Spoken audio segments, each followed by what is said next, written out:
Testing for webcast audio. Testing for webcast audio. Testing for webcast audio. Testing for webcast audio. And I'm on delay still, so Okay. 30 seconds for that. Testing for webcast audio. Testing for webcast audio. Testing for webcast audio. Testing for webcast audio.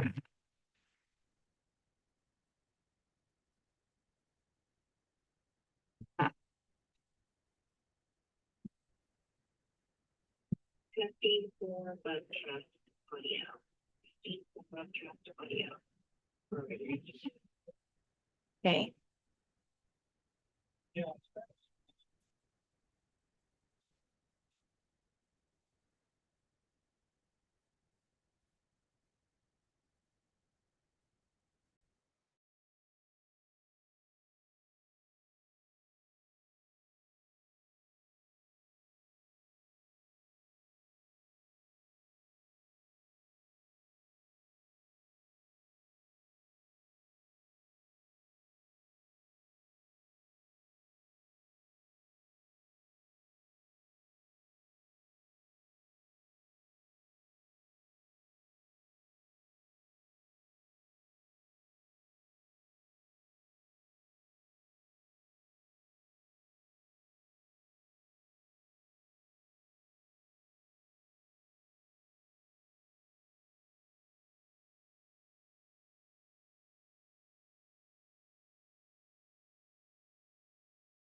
Testing Spanish audio for webcast.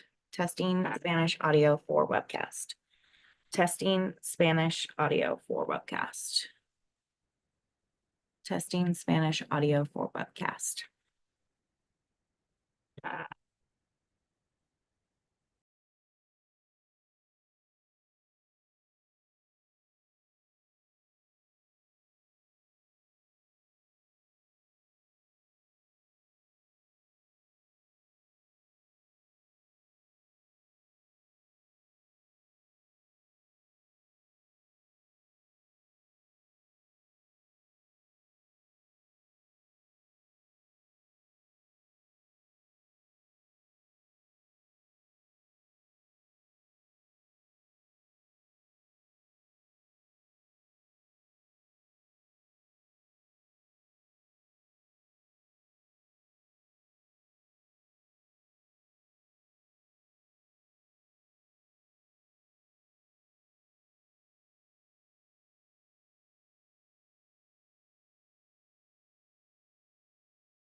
Testing Spanish webcast.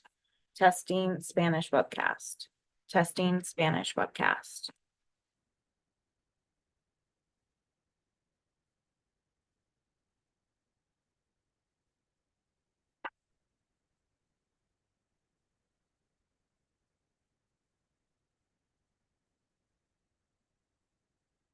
We can hear you. On the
Hello, Chair Esquivel. Welcome. Thank you for joining. Good morning. Thank you.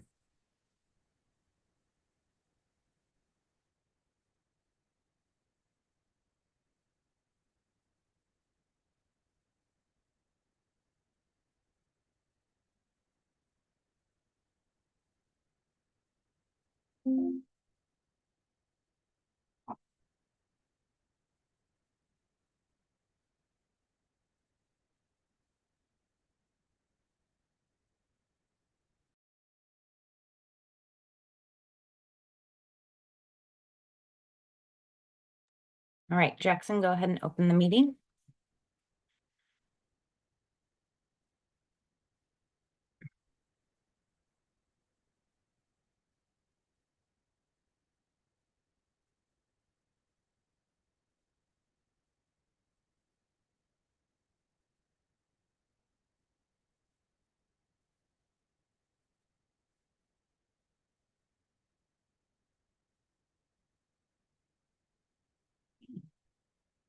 Good morning, all. Welcome. Thank you for your patience as we worked through some technical difficulties. Going to wait about one more minute to allow the waiting room participants to join.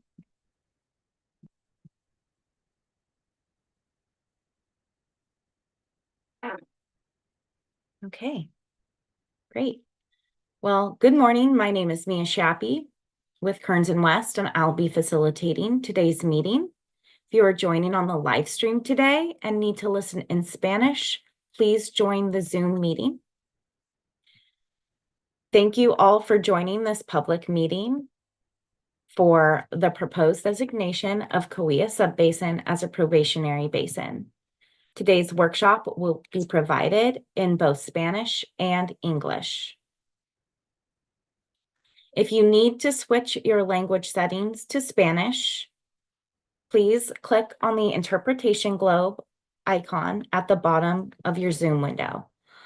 From there, a menu will pop up offering Spanish and English audio, Spanish and English. If you select Spanish, please click Mute Original Audio, so you only hear the Spanish translation. The presentation slides are also available in English and Spanish. To display the presentation in your preferred language, click on the View options at the top of your screen. Under Shared Screen, select Presentation in English to see English slides and Presentación en Español to see the presentation in Spanish. Please send any questions via chat to the Zoom host, Jackson Gould, and he'll answer or forward to the appropriate staff.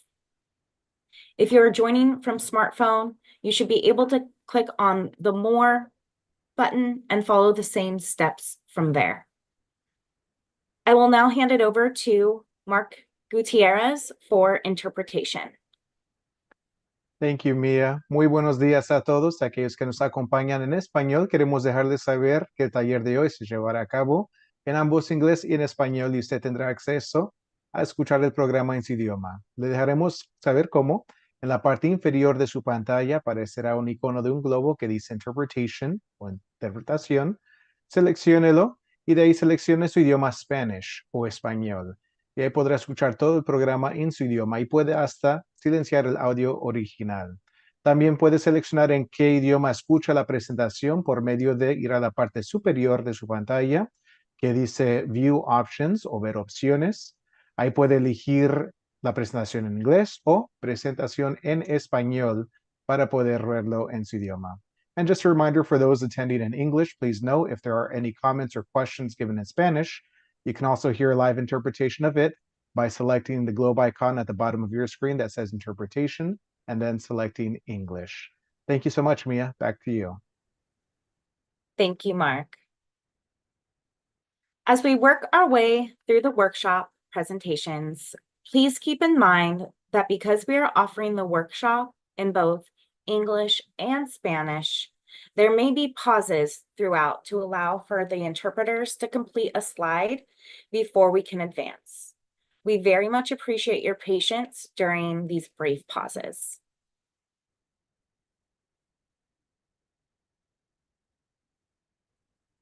To understand who we have with us today, we've provided a short 3-question participation poll in the chat. There is both an English and a Spanish version. We encourage and thank you to take a few minutes to follow the links and fill out that survey.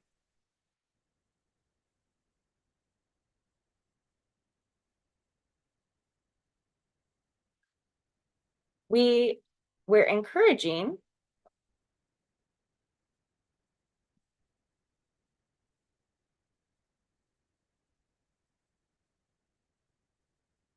the following community guidelines.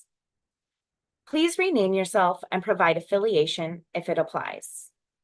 Engage respectfully and avoid personal attacks, verbally or in the chat. Use chat to communicate comments and/or questions to speakers. Please use the raise hand function and wait until the facilitator calls on you to speak. Please remain muted when not speaking.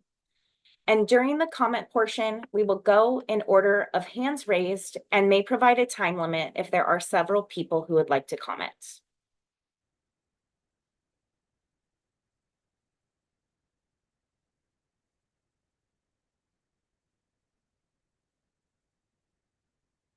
Right, so we're going to go into Zoom instructions and how to engage during this meeting. For online participants, please rename yourself with your affiliation if applicable. You can do this by clicking on the 3 dots on the top right of your square and select Rename. The presentation and QA portions of this meeting will be recorded, but the comment period will not be. We will be recording notes for the entire meeting. Throughout the presentation, you can use the chat to send comments and questions to the speakers. Even if we are not able to cover them all, they will make it to board staff.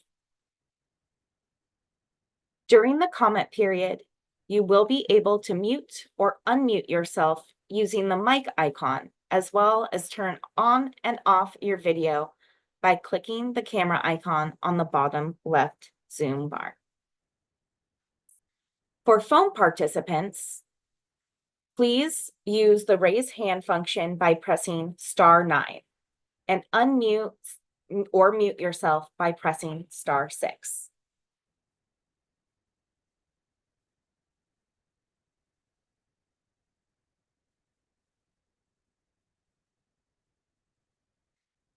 The Q&A will be for clarifying questions regarding content you just learned about the state intervention process. This will allow us enough time to prioritize the comment portion of the call. If we are unable to answer your questions in an effort to prioritize public comments, please include your email address with your question in the chat if you'd like staff to follow up with you. We ask that you raise your hand by clicking the reaction button, which may look like a heart or smiley face at the bottom of your Zoom bar. We may need to put a time limit on comments depending on how many people are with us today. I will start by calling on folks in order I see your Zoom hand, and we'll list off the name of the person who's on deck so you're ready to go off mute when the comment before you has finished. All right, you will also be able to send written comments after the workshop, and I will provide more information on that later.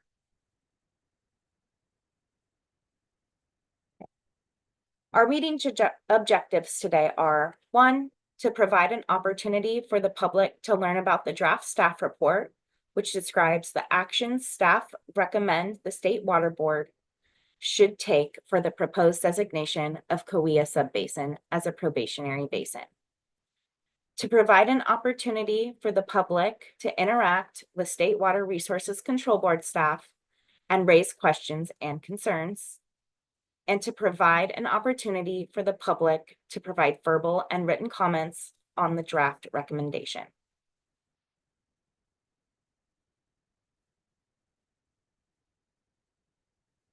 Today's agenda will include opening remarks from State Water Board Chair Joaquin Esquivel, a background on groundwater and Kaweah Subbasin, an overview of the state intervention under SGMA, plan issues described in the staff report, proposed requirements for groundwater extractors, public Q&A on probationary hearing processes, a presentation from the Kaweah Groundwater Sustainability Agencies, and then we'll go into next steps and public comment.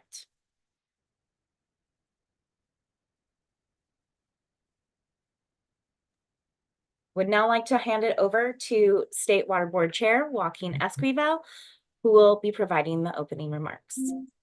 Thank you so much, Mia, and good morning, everyone. My name is Joaquin, and it's an honor here to be joining you. Just on behalf of the board, thank you for your time and your participation in today's discussion. For a number of you, you've likely been tracking and following along the work that's been going on in the Kaweah Subbasin, and for others, this may be your first time engaging with this. And so whichever it may be, we really appreciate your time here. And importantly, hope this discussion and space is a productive one. What we'll go into here soon is a presentation from our staff on the draft staff report. I want to note that I know on June 13th, the Kaweah groundwater agencies resubmitted their groundwater sustainability plans to address concerns that were heard from the Department of Water Resources.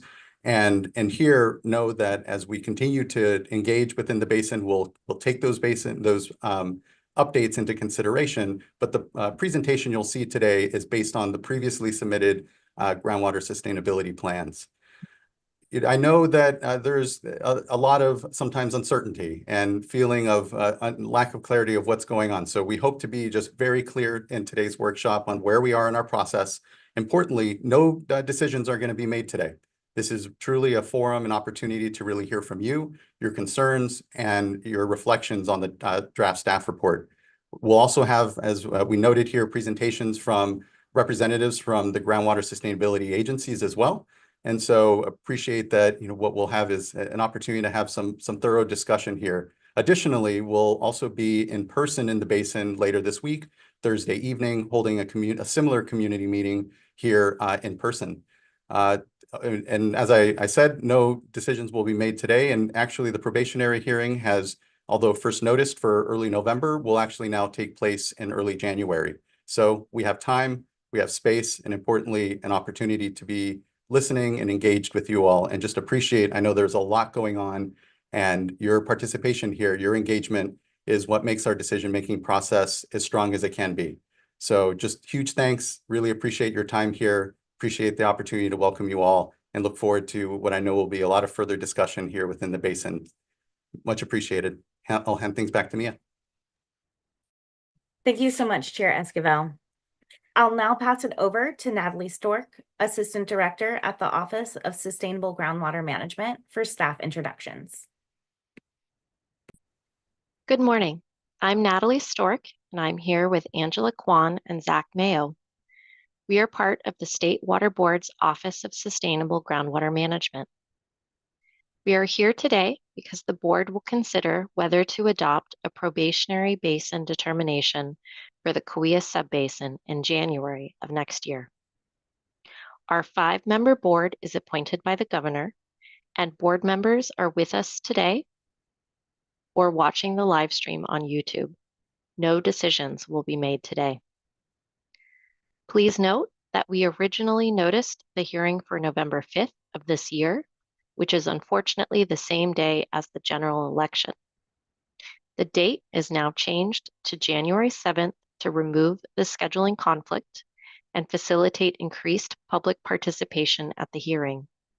So if you received a hearing notice in the mail or by email, we will be sending an updated notice with the new date, again, January 7th. And now, Angela will start us off. Thank you, Natalie. Hello and good morning. My name is Angela Kwan, and I'm an engineer and geologist with the Office of Sustainable Groundwater Management at the State Water Board. To start us off, I'll be giving some quick context for groundwater management in California and in the Kaweah Subbasin. Groundwater is an essential part of California's water portfolio, with 80% of Californians relying on groundwater for part of their water supply. During average water years, groundwater makes up 38% of the state's water supply, but during times of drought, groundwater makes up 60% of our supply. As you can see in this figure, groundwater is used differently in different parts of the state. The cornerstone of groundwater management in California is that local conditions require local management and solutions with oversight and guidance from state water agencies.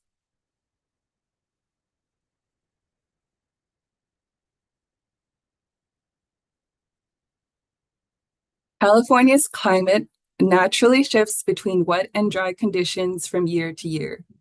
During dry years with less rainfall, we rely less on surface water and pump more groundwater to make up the difference. At the time, the Sustainable Groundwater Management Act, which we often refer to as SGMA, was passed into law in 2014. The majority of the state was experiencing exceptional drought, the most severe category of drought conditions.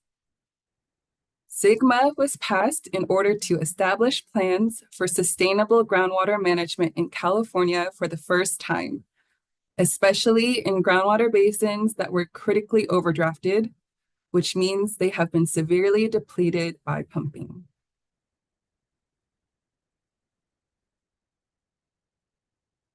The Kaweah Subbasin is a critically overdrafted basin in the Tulare Lake hydrologic region of the Southern Central Valley. The main population center in this subbasin is the city of Visalia. Groundwater in the Kaweah Subbasin is managed by 3 groundwater sustainability agencies. These agencies include East Kaweah, Greater Kaweah, and Mid Kaweah. The agencies collaborated to write 3 groundwater sustainability plans, which we may refer to as plans, that outline how they will manage groundwater in the subbasin and bring the basin into a sustainable balance by 2040.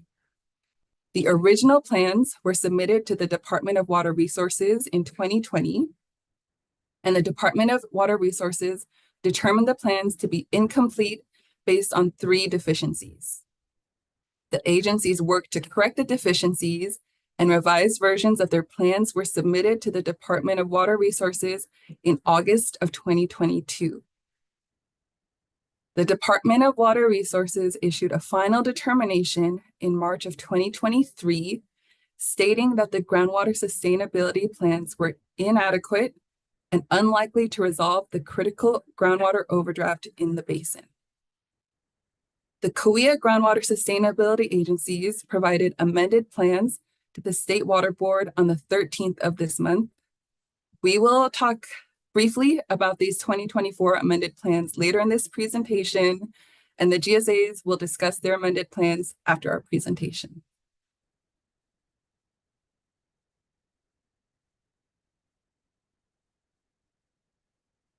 Let's quickly go over what groundwater is.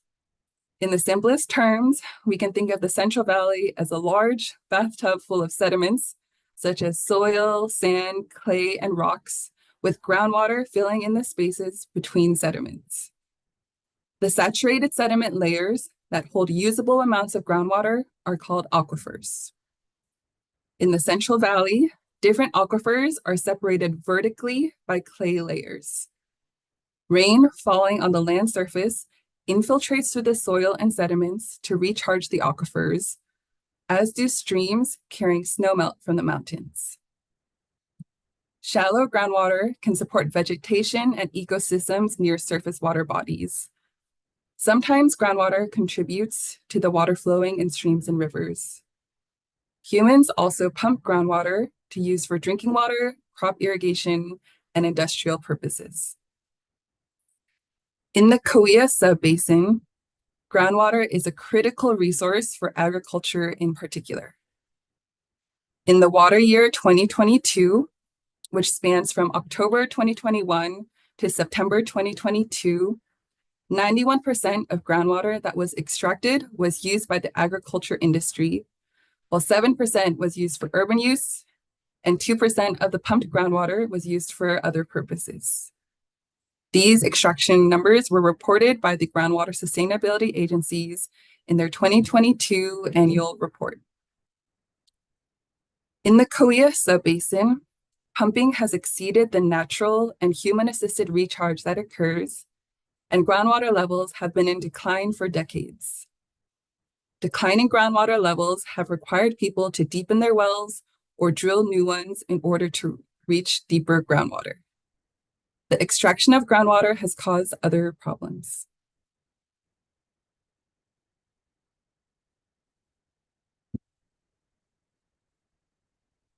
This slide displays the results of a dry well susceptibility analysis done by the Department of Water Resources in coordination with the State Water Board. The analysis looked at the declines in groundwater levels during the last drought and predicts which domestic wells would be vulnerable to go dry during a future drought. The darker red colors represent areas with a greater number of domestic wells per block that are at risk of going dry. The lighter colored blocks represent fewer at-risk domestic wells per block. The Kaweah Subbasin has 872 domestic wells that are at risk of going dry in a future drought. This map also shows where 34 domestic wells did go dry in 2023. These dry wells are marked on the map as small green circle points and were reported to the Department of Water Resources as part of a voluntary dry well reporting program.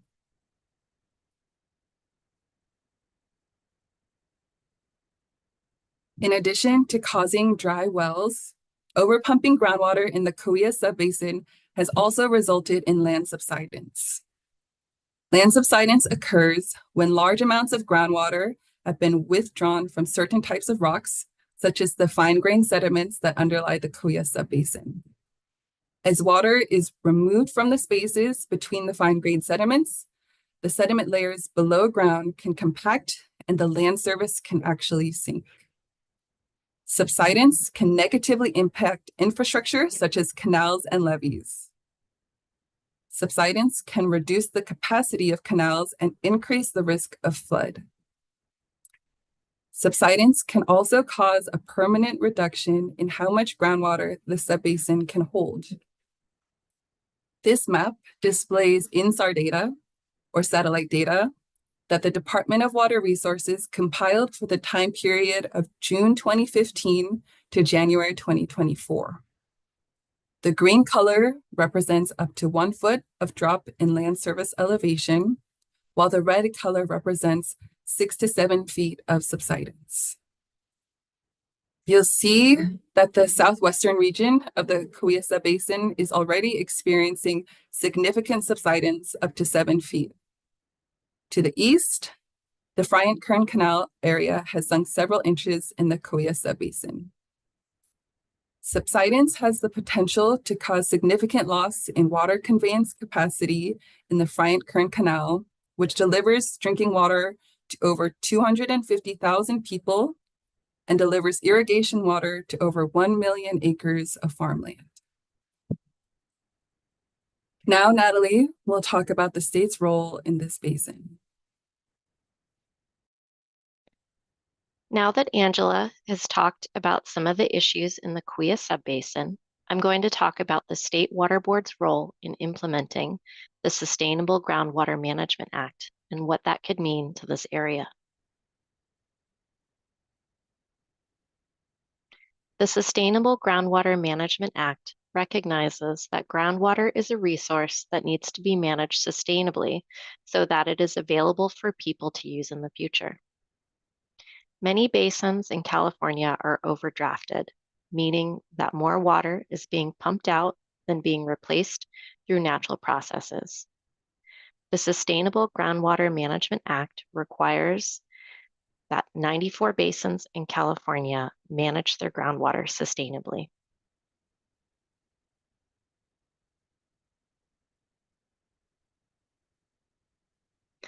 As Angela mentioned before, the Sustainable Groundwater Management Act required the formation of new local agencies who are responsible for writing and implementing plans to manage groundwater. The law required the Department of Water Resources to develop a framework for these plans and for the Department of Water Resources to determine whether these plans are adequate. If the Department of Water Resources decides that any plans are not sufficient for managing groundwater sustainably, the State Water Board is the backup plan and steps in to help basins get back on track.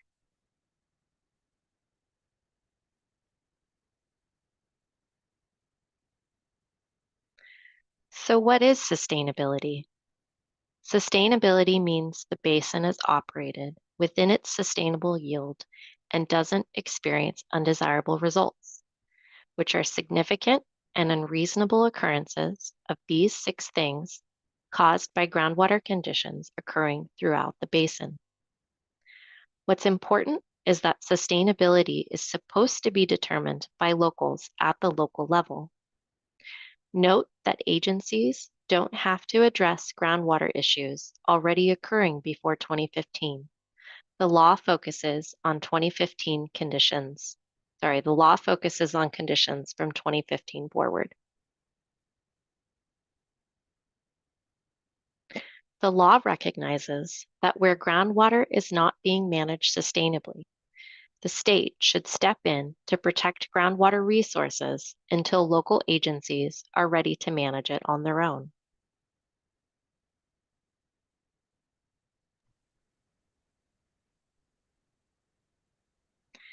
Now, focusing in on the board's role, here are a few key things to remember.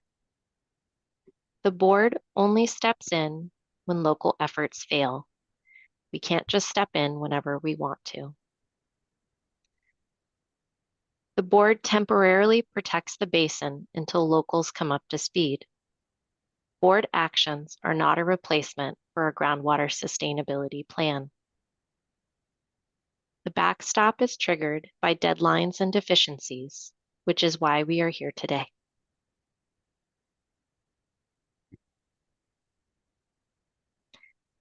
This is the State Water Board's state intervention process. First, there is a trigger. In this case, it's the plan not being adequate. When the board considers whether probation is warranted. This is where we are now. Then the board considers whether to put the basin on probation. If the basin is put on probation, then there is a period of at least 1 year to fix issues. If issues are not fixed, then the board can decide whether to adopt its own plan for the basin. At any time, if agencies think they have fixed their issues, they can provide a new plan or plans to the board for evaluation. If the plans are fixed, we can move the basin out of state intervention and back to the Department of Water Resources oversight.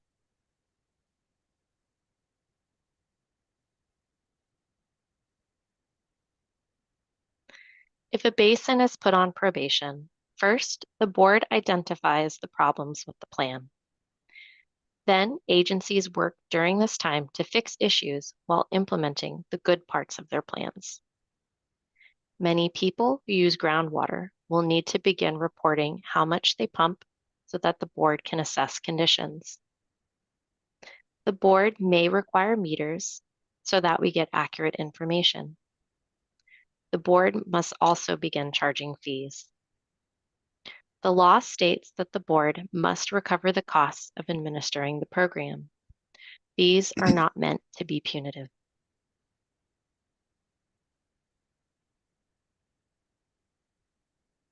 Here's a bit more on extraction reports. Reports must be submitted annually. Reports must include where the well is located, how much it can pump, how much is actually pumped on a monthly basis, where the water is used, and what it's used for. Reports must be filed online.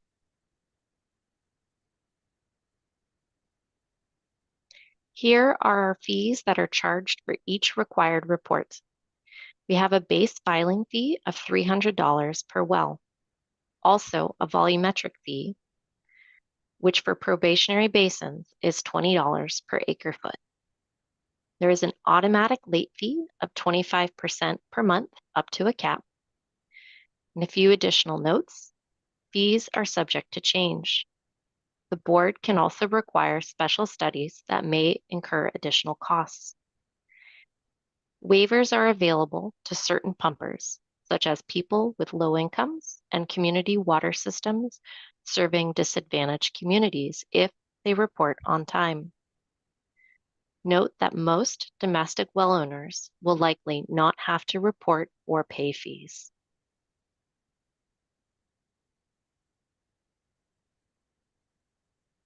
Back to our process slide.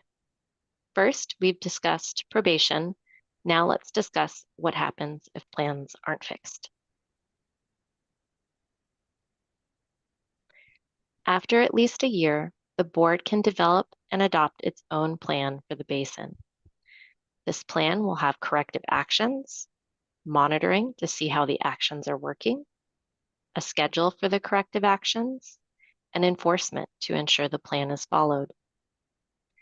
The important thing is that this plan is meant to be temporary, so it won't include new groundwater recharge or water treatment facilities. It would likely be focused on cutting back pumping. We hope that it doesn't get to this point. The goal is to get this basin and others back on track before we need to get to this. Now, I'm going to hand this over to Zach to talk about the draft staff report.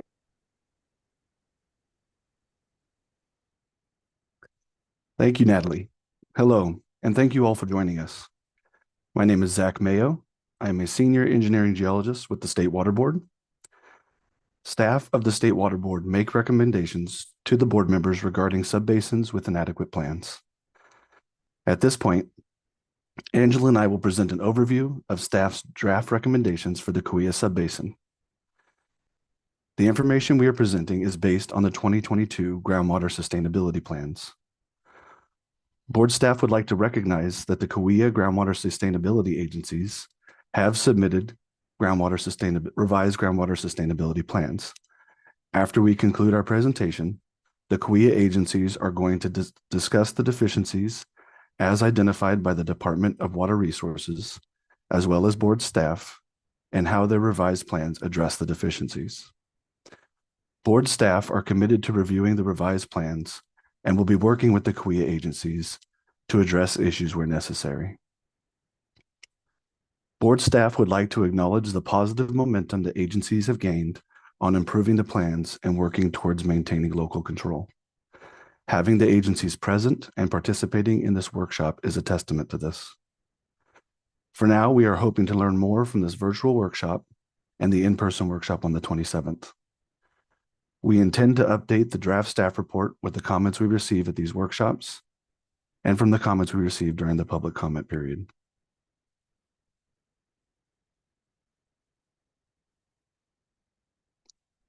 Based on the 2022 plans, we, the staff, not we, the board, recommend to the board that they designate the basin probationary.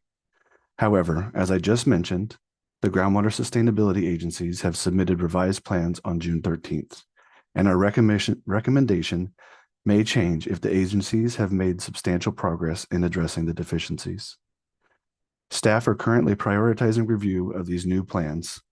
Once the review is complete, staff will update their recommendation. Staff initially recommended probation in the draft staff report because the 2022 plans, as written, would allow substantial impacts to people who rely on wells for drinking water by causing wells to go dry or become contaminated.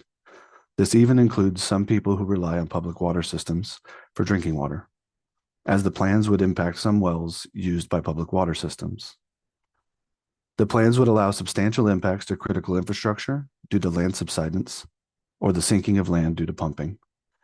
There would be significant impacts to water quality and potential depletions of interconnected surface water.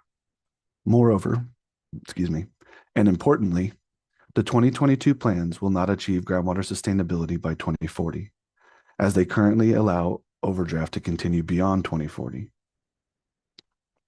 Again, State Water Board staff want to acknowledge here that the Kaweah agencies have already begun working to correct these deficiencies. They have been meeting regularly with board staff, and they have made progress towards addressing some of these deficiencies. Until we thoroughly review the revised plans, the state's evaluation will be based on the plans adopted in August of 2022. It is crucial that we clearly define the deficiencies in the 2022 plans so that we can assure that they are fully addressed in the next adopted plans.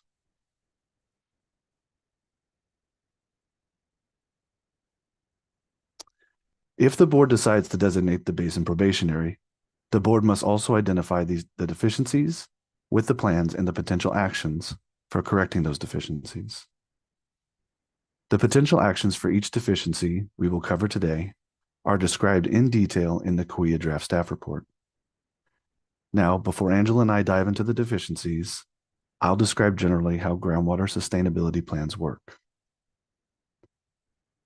In general, these plans describe groundwater conditions, which describe the basin, sustainability criteria, which provide clear metrics for agencies to evaluate their management and determine if they are on track to achieve sustainability and if they are avoiding undesirable results.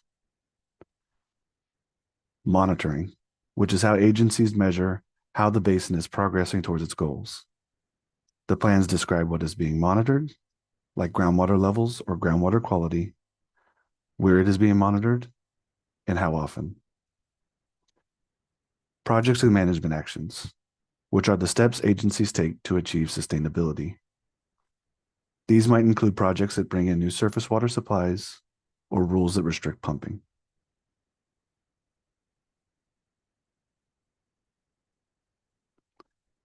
When the Department of Water Resources reviewed the Kaweah Subbasin plans, the department found problems with how the agencies plan to manage declining groundwater levels and land subsidence.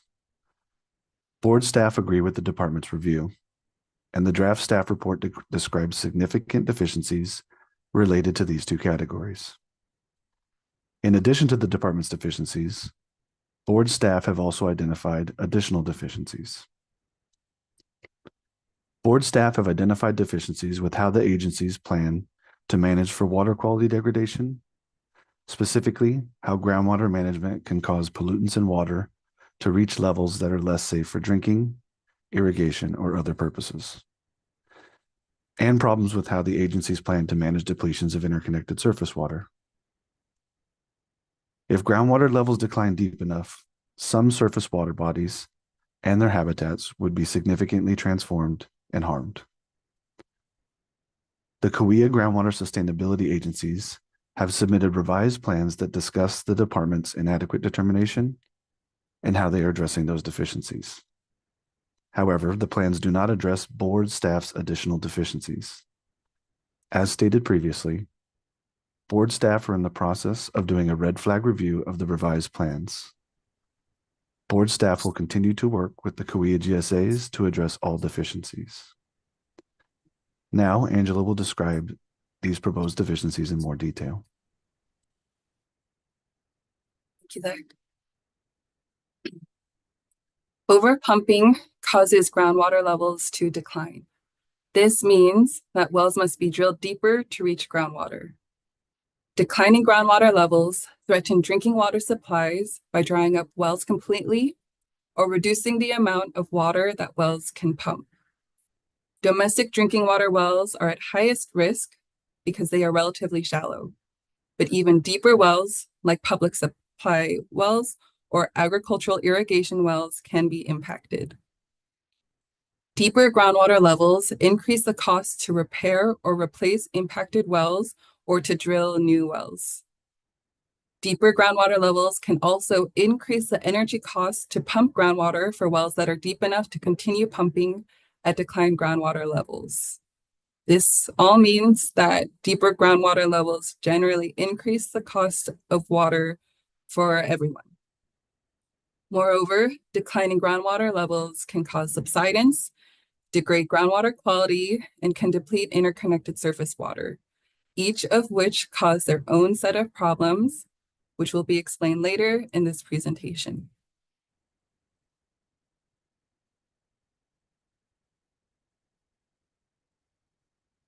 Now, I will go over some of the deficiencies identified by board staff regarding how the 2022 groundwater sustainability plans handle groundwater level management in the subbasin. The 2022 plans do not sufficiently describe the impacts that the agencies are trying to avoid. The plans should discuss the substantial increase in costs to pump at deeper groundwater levels, or how many existing wells may go dry under the management plans. Without clearly defining the undesirable results, the agencies will not be able to tell whether their plans are working. The 2022 plans, as written, would allow for significant and unreasonable impacts to groundwater wells. The plans would allow about 2 in 5 domestic wells and at least 50 public supply wells to go dry. The plans do not describe how groundwater level thresholds would impact subsidence, degradation of groundwater quality, and depletions of interconnected surface water. Finally, the 2022 plans mention developing a well mitigation program, but lack sufficient details in how domestic well owners and water supply providers would be supported if their wells go dry due to groundwater management. Board staff would like to note that we have had meetings with the Kaweah groundwater sustainability agencies regarding well mitigation plan development and implementation, and board staff are encouraged by the direction of the Kaweah agency's progress. The Kaweah agencies submitted a sub-basin-wide mitigation program along with mitigation plans for each of the 3 agencies on the 13th of this month. And board staff are reviewing the mitigation program and plan documents along with the 2024 amended groundwater sustainability plans.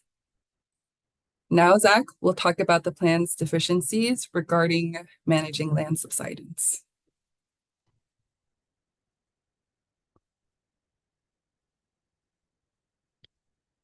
Thank you, Angela.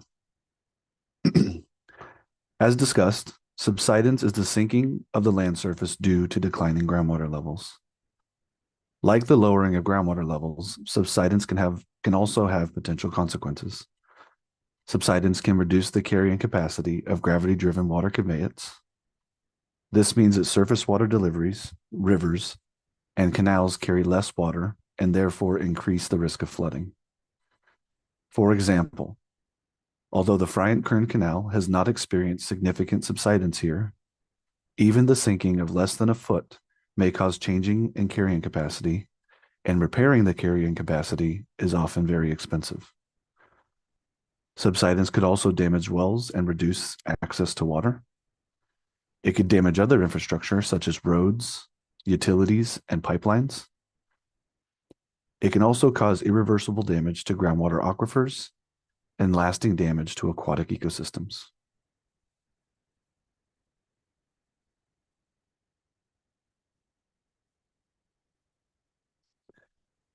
I will now go over some of the key issues identified by board staff regarding how the 2022 plans handle subsidence in the subbasin.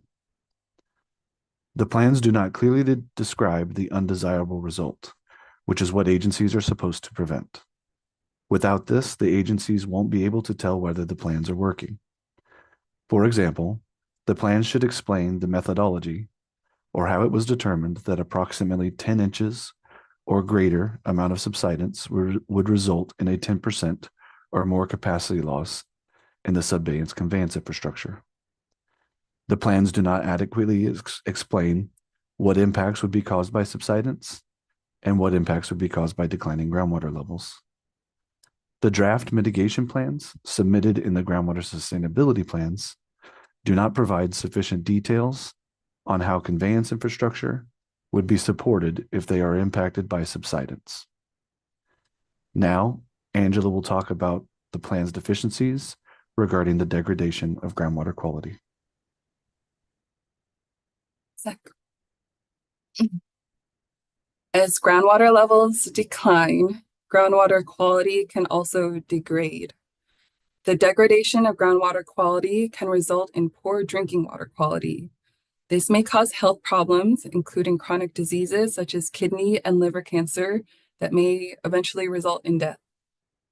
Degraded groundwater quality can also cause foul odor and taste in water, and degraded groundwater quality may result in irrigation water that is not suitable for crops. Another potential consequence is that water quality treatment may be difficult and very expensive. Lastly, water quality degradation may require people to find alternate sources of water. For example, people whose water quality has been degraded may have to rely on tanks of water hauled to their houses until wells can be replaced or until they can be tied into an existing public water system.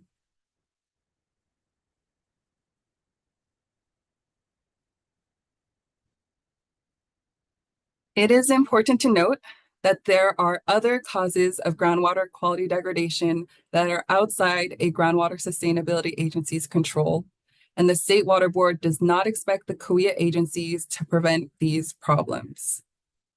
To that end, the State Water Board has identified issues with how the 2022 groundwater sustainability plans address groundwater quality degradation within agency control. Key groundwater quality deficiencies that board staff have identified are the following. The 2022 plans do not clearly describe the conditions the basin is trying to avoid. The plans indicate that conditions would be unacceptable only if they were caused by groundwater pumping or recharge projects. However, groundwater quality problems are complex, and the plans do not provide enough details about how agencies could determine whether groundwater quality degradation is caused by groundwater pumping or recharge. The 2022 plans use a 10-year running average to track groundwater quality constituent exceedances, and board staff note that using a 10-year running average may allow for drinking water to degrade substantially below drinking water standards before being considered an undesirable result. This may lead to delayed management or mitigation of degraded groundwater quality. The plans set agricultural water quality standards to drinking water wells in agricultural areas. This means that water quality in domestic wells could degrade below drinking water standards without being considered an undesirable result. The 2022 plans do not demonstrate that the monitoring networks for water quality allow the agencies to monitor impacts to domestic drinking water wells. The plans use public supply wells to represent drinking water wells. Public supply wells are often deeper than domestic wells, and as a result, the groundwater quality readings in public supply wells are likely not representative of conditions in shallow domestic wells. In addition, the 2022 groundwater sustainability plans do not provide sufficient details in how domestic well owners would be supported if their wells experience degraded groundwater quality due to groundwater management. Now, Zach will speak to depletion of interconnected surface water.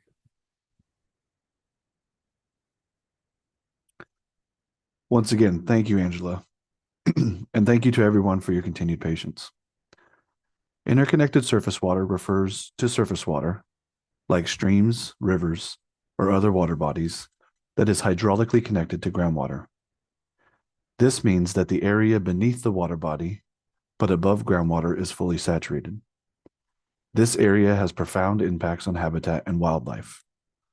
For example, vegetation in an area with interconnected surface water does not need deep roots to access water. The interconnection increases surface water flows, so there is more water available for aquatic wildlife. As groundwater levels decline, the interconnected area gets smaller. And if groundwater levels decline too much, it goes away entirely. So the depletion of interconnected surface water can have profound impacts. It can substantially transform or harm habitat and wildlife. Without interconnected surface water, vegetation without deep roots may not be able to access enough water, and reduced surface flows may be inadequate for existing aquatic wildlife. Depletions of interconnected surface water therefore substantially threaten recreations like fishing or hunting. Moreover, the reductions in surface flow don't just harm habitat and wildlife, it also reduces the surface water available for human use.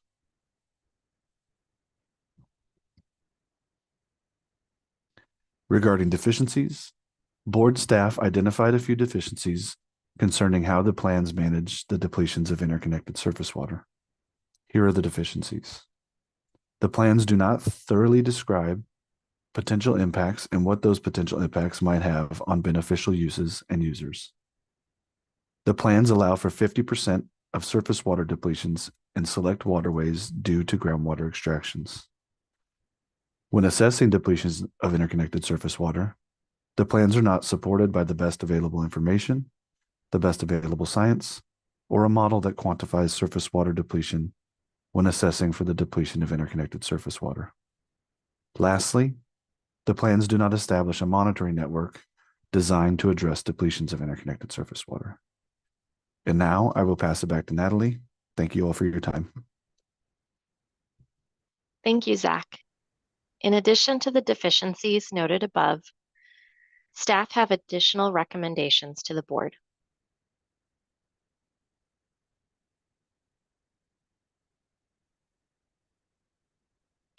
Now I'm going to go over recommended requirements that would apply to groundwater extractors in the staff report.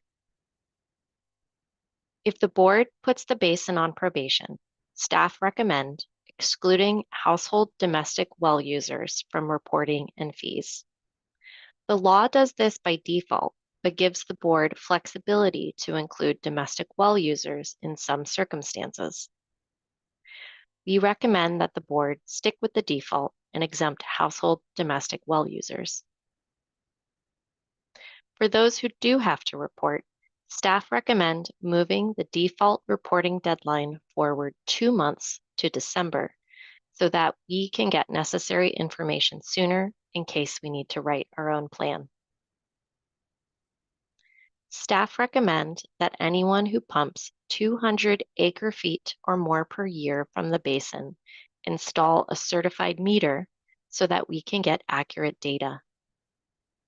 While the Tulare Lake and Tule subbasins had recommendations for anyone who pumps 500 acre-feet or more, this recommendation of 200 acre-feet or more for the Kaweah Subbasin should cover most of the groundwater pumped from this basin. Staff recommend that anyone who pumps from the wells located in the Friant-Kern Canal Band, which is 1 mile on either side of the canal, install a certified meter so that we can get accurate data on pumping near the canal. The law allows the board some leeway to exclude areas of the basin from probation. Since all 3 plans for the basin were determined inadequate, we recommend any probationary determination apply to all 3 plans. That concludes our presentation on recommendations in the draft staff report. Next, I'll walk through the schedule leading up to a hearing.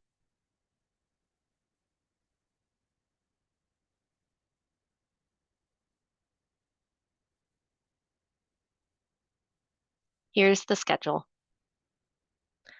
On May 6th, we released the draft staff report and issued the hearing notice to cities, counties, our mailing list, and the Department of Water Resources. On May 7th, we mailed the notice to all known pumpers. Our public comment period runs from May 6th to July 8th. Today is our first stakeholder meeting, and we are holding our second stakeholder meeting in Visalia on June 27th, this Thursday. We will review all public comments submitted by the deadline and use this information to revise our draft staff report and potentially the recommendations within the report. We plan to release the final staff report in December of 2024, this year, along with the draft resolution for the board to consider at the hearing. The hearing is scheduled for January 7th, 2025, next year, where the board will consider a probationary determination for the basin. Now I will hand it back to Mia.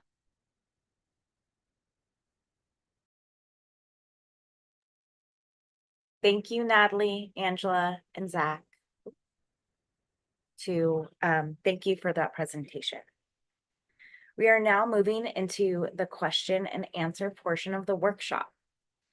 This time is for you all to ask clarifying questions regarding the content you just learned about the state intervention process. We will be accepting questions via the chat, and State Water Board staff member Kelsey Thompson-Briggs will be directing the questions to the proper staff member. Depending on the number of questions, we may or may not be able to respond to all before transitioning to public comment. However, all of your questions will be noted. As a reminder, interpretation services are being offered for today's virtual meeting. So to listen to any comments or questions given in Spanish, please hit the globe or interpretation icon at the bottom of your screen and select English. You'll be able to hear a live rendering of the comment in English. I will now open the floor to any comments or any questions in the comment section. Thanks, Mia. Our first question that came through the chat says, we raise FFA and 4-H animals and have less than 2 acres. Will this have an impact on us? I'm gonna send that question to Natalie.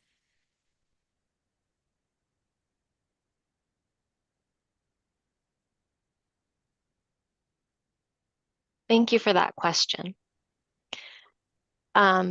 As stated in the staff presentation, I'll start by just reiterating that. So the default exemption in the law, which the staff recommend the board stick with, is that there's an exemption from reporting and therefore fees for individuals who pump, specifically it's for 2 acre-feet or less per year for domestic use only. And an acre-foot is the amount of water that would be spread over an acre 1 foot deep. And there's a conversion from gallons that you can look up. If you need any help with determining how much water you pump, please feel free to reach out to the State Water Board staff via email, and we'll share resources with you.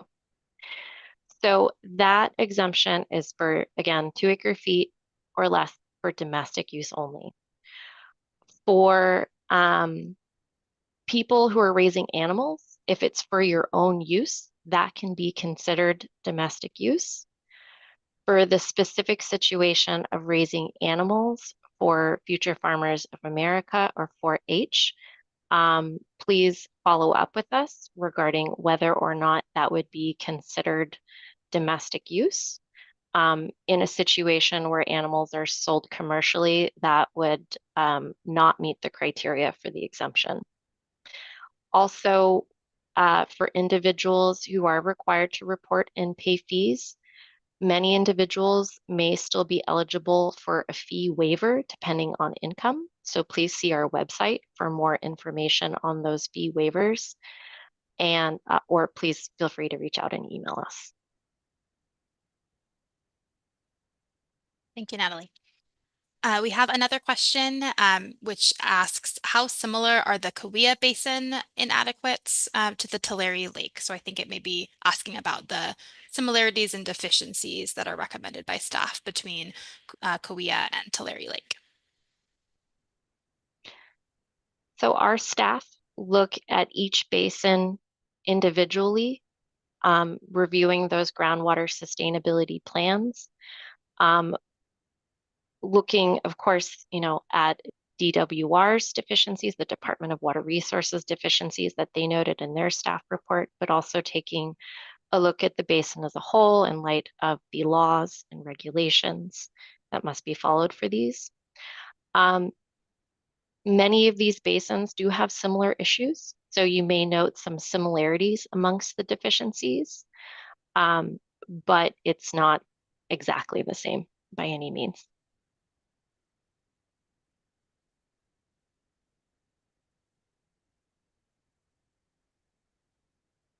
Oop. You are muted, Kelsey. Thank you. just a process question here.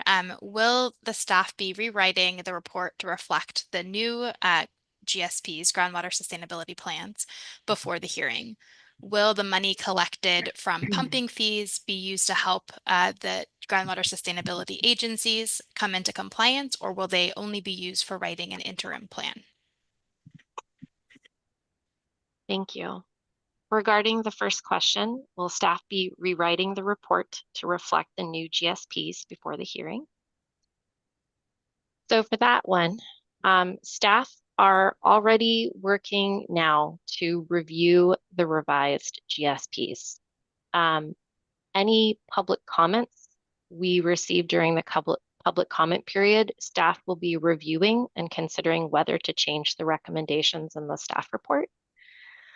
Since we received the groundwater sustainability plans more than 5 months prior to the hearing, which is how long we anticipate we will need to review them, we will be doing our best to do a full review. And we will likely be editing the staff report in some way to reflect that. Again, every situation is different. Every basin is different. But in the Tulare Lake staff report, we added an appendix where we did a write-up of the public comments received and whether or not the staff report was changed to address them. We may do something similar or something different in this case, but our staff are working now to review these groundwater sustainability plans. The second question, will the money collected from pumping fees be used to help GSAs come into compliance, or will they only be used for writing an interim plan? The fees collected in a situation where a basin is put on probation are because the statute requires the State Water Board to recover the costs of its program. Any fees collected will be used to administer the program. That could, it funds the program.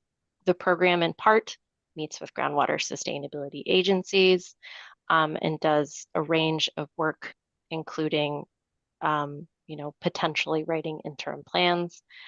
But again, there's a period of at least a year for GSAs to resolve issues after a basin is put on probation before the board can move towards adopting an interim plan. So the fees are generally for administering the program. I will share that our goal is to get all of the basins back on track. And so regardless of the fee collection, staff will be working with the GSAs to try and make that happen in any situation where a basin's put on probation. For example, we could potentially share that reporting data, or we will share the reporting data that we collect to help GSAs better understand the situation. Thank you. We have a couple logistical questions about this workshop that I can cover. Somebody asked whether this current question and answer period is also the time for public comment. So the quick answer is no. Just to clarify, we will have a separate public comment portion. And so this section is really for clarifying questions from the staff presentation that you just heard. And then we will be making sure to save time at the end of the meeting to hear your public comments. So stay tuned for that. And then we also got a question asking how many local constituents we expect on Thursday in Visalia and whether the format of this of that meeting will be the same to this meeting. We don't know exactly how many people to expect. We're certainly hoping to have as many members of the public there as possible, and would encourage you to spread the word to folks that in the area who may be interested. The format will be very similar to this meeting. Same presentation from staff and from the local agencies as well as having a brief Q&A and a longer opportunity for public comment. So hope to see some of you in person as well. Okay, thank you, Kelsey. And thank you, Natalie, for answering those questions. And we do have, I think, one more question if we have time, Mia. I I think we have 1 more minute, so go for it. Okay, we'll end with this one. How many additional State Water Board staff is added once a basin receives probationary status?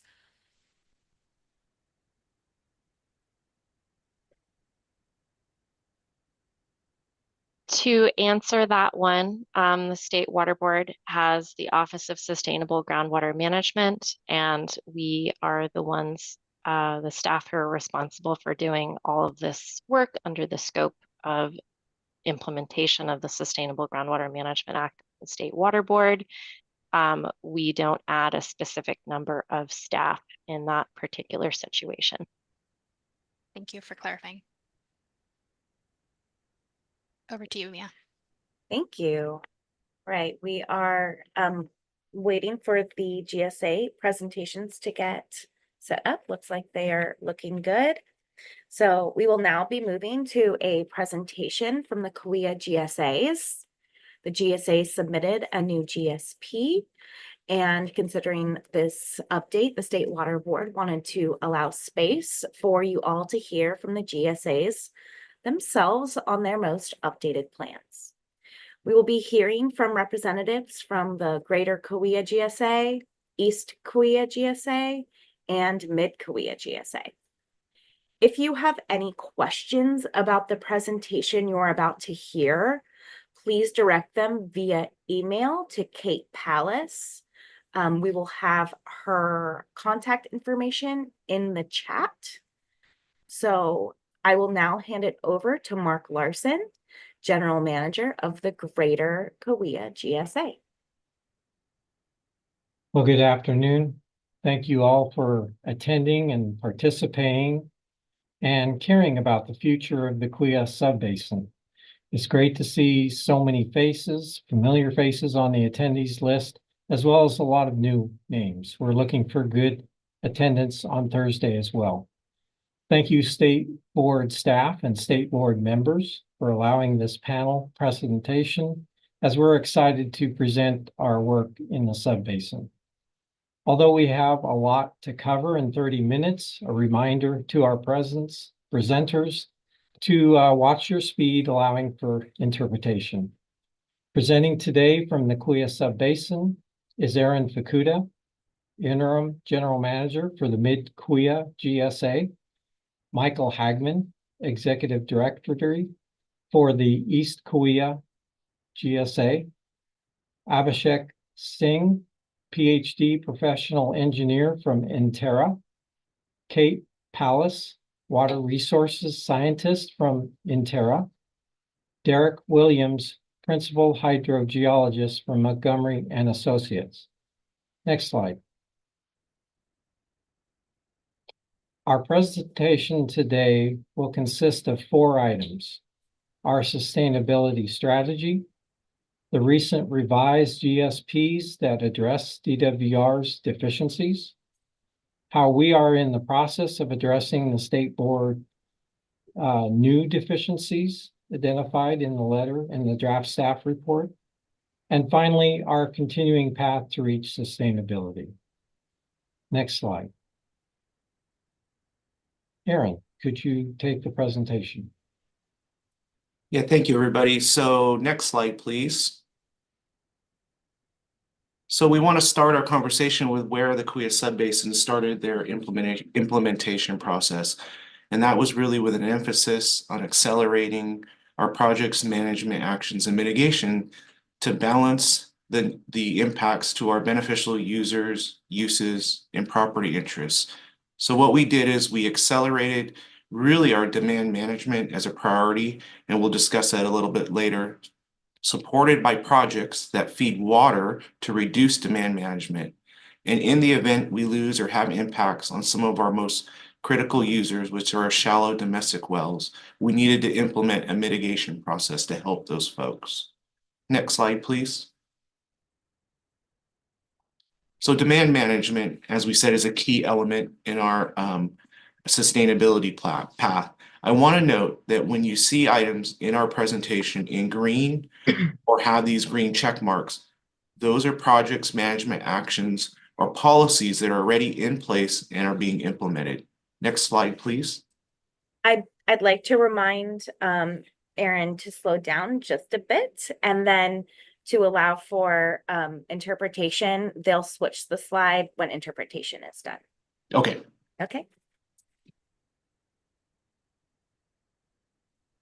So a cornerstone of our management actions is the demand management and carried out through our water dashboard. The water dashboard allows landowners at the parcel level to see their surface, groundwater, and precipitation use. We've also incorporated new tools like our water marketing strategy that's now up and running as a pilot that has disadvantaged community and environmental protections. And we're looking to the future to implement new tools like cropping tools and other agronomic tools. Next slide.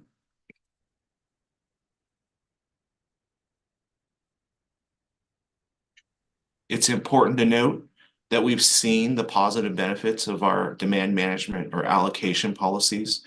The tiered pricing structures have incentivized land fallowing and repurposing.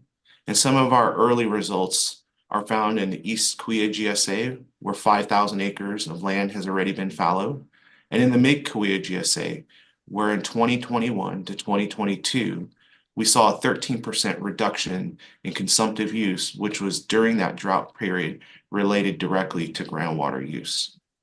Next slide.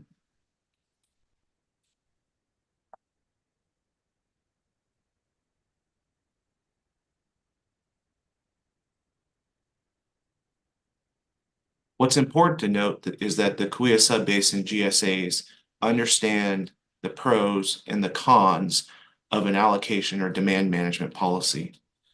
Pros are we achieve sustainability and long-term water security under climate change. But on the con side, we look at the economic impacts to our local communities, the culture of our community being agriculture and the impacts there, and then really the impact on our small family farms and what those folks are feeling. Next slide.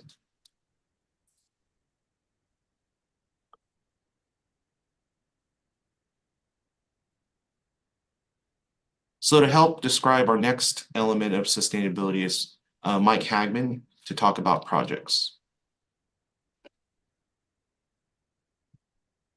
As you can see, many projects have been completed or underway. These projects bring in additional surface supply on years where there is abundance, and they don't replace the drafting of groundwater. It takes some time for that water to get into the ground, but it will assist us in our long-term objective of reaching sustainability. Next slide.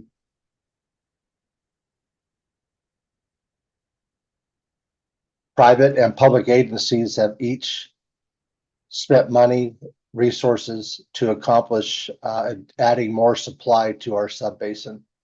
It's imperative to remember that these projects will take wet years such as 2023 or other years and bring that supply in and store it in the basin to help us reach our sustainability.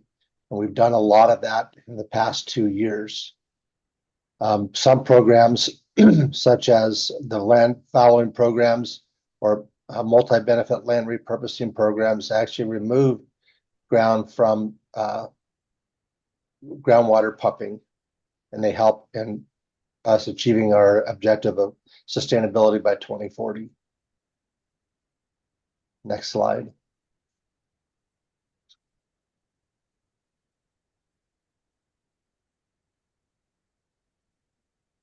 Mitigation is a interim method of protecting beneficial uses and users. We do this through programs or plans that address the issues that are caused by overdraft of groundwater in the subbasin. More of that will be talked by Kate and further along in the presentation. Next slide.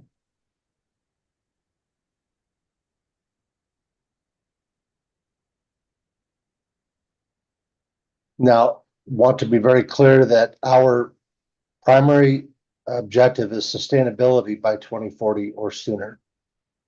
Our reduced groundwater extractions through the allocation process is going to get us there.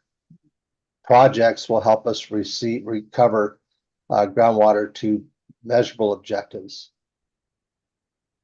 Next slide.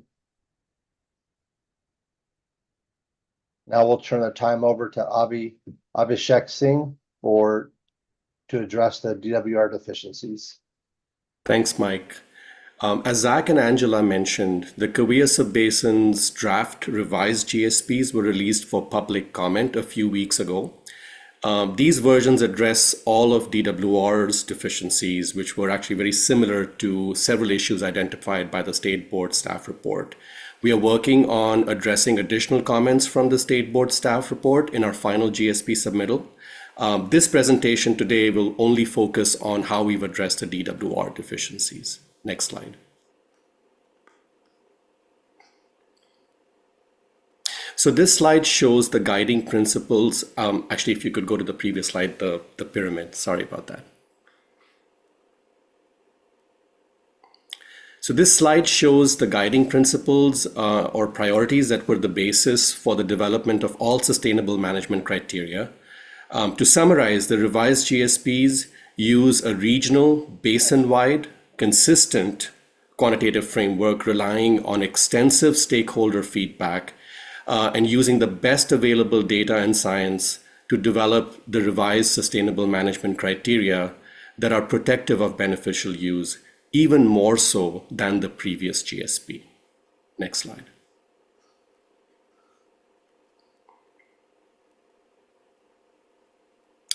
This slide outlines the steps that were followed in the development and the revision of all sustainable management criteria. All SMCs start by defining beneficial use and users. We then qualitatively define what constitutes significant and unreasonable impacts. And for all SMCs, the significant and unreasonable impacts refer to the tipping point when impacts on beneficial use and users become too significant for us to address them through projects or management actions or through mitigation. We next evaluate groundwater conditions that lead to those impacts, define quantitative undesirable results, which is a statutory requirement under SGMA, and develop sustainable management criteria that prevent those undesirable results from occurring.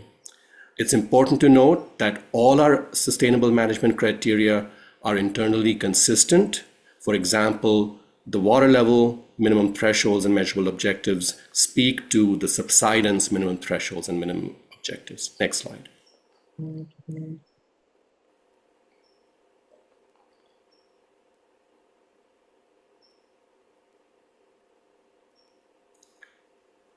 So stakeholder input has been foundational to this process. Local control is the core of SGMA.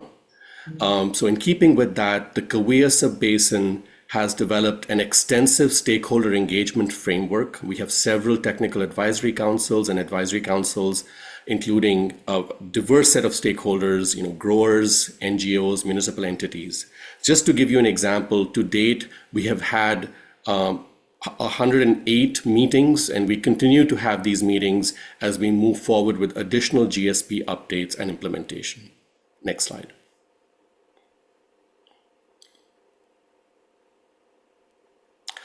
So Zach and Angela have already mentioned the various deficiencies that were identified by DWR. So we've parsed it into four aspects of our presentation today. The first aspect is going to cover water levels. Then we're going to talk about our mitigation program, which of course relate to water level impacts. We will then move into the sustainable management criteria for subsidence. We will connect subsidence with water levels, and finally talk about the consistency between the water level and subsidence minimum thresholds. Next slide.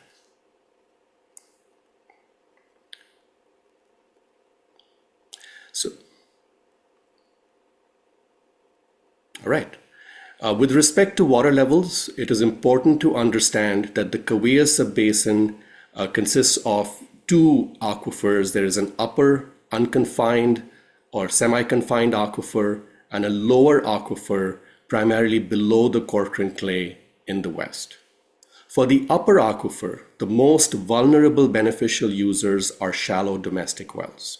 So our sustainable management criteria were established to be protective of shallow domestic wells so that they were inherently protective of all other beneficial use and users. So while we'll be focusing on domestic wells, it's important to understand that we have also looked at impacts on all other beneficial use and users and are being protective of those. For the lower aquifer, our analysis and modeling shows that subsidence is the limiting factor. If we are able to prevent any new subsidence from happening from the lower aquifer, we're also going to keep water levels at levels that protect against any impact on deep aquifer, lower aquifer beneficial use and users. And my colleague Derek Williams will be covering how we've developed water levels for the lower aquifer. So my focus is going to be on the upper aquifer water levels. Next slide. So for the upper aquifer water levels, what we are looking at here is the quantitative definition of undesirable results. As you can see, undesirable results for the upper aquifer would occur if more than 17 upper aquifer representative monitoring sites in the Kaweah Subbasin would exceed their minimum threshold, and we have any more than 30 domestic wells in the Kaweah Subbasin impacted or potentially going dry due to overdraft conditions requiring mitigation. And then finally, we also link the undesirable result to the GSA's ability to mitigate those impacts. So not only are we accounting for exceedance of minimum thresholds at monitoring wells, we're also accounting for potential impacts and the GSA's ability to address those impacts. What's important to note is that with these revised minimum thresholds, the number of domestic wells that may be potentially impacted under our minimum thresholds are significantly lower than the previous GSPs. So to summarize, the 30 domestic wells in a given year represent less than 1% of domestic wells in the Kaweah Subbasin. And cumulatively over the GSP implementation period, this would represent about 10% of domestic or drinking water wells in the basin. Next slide.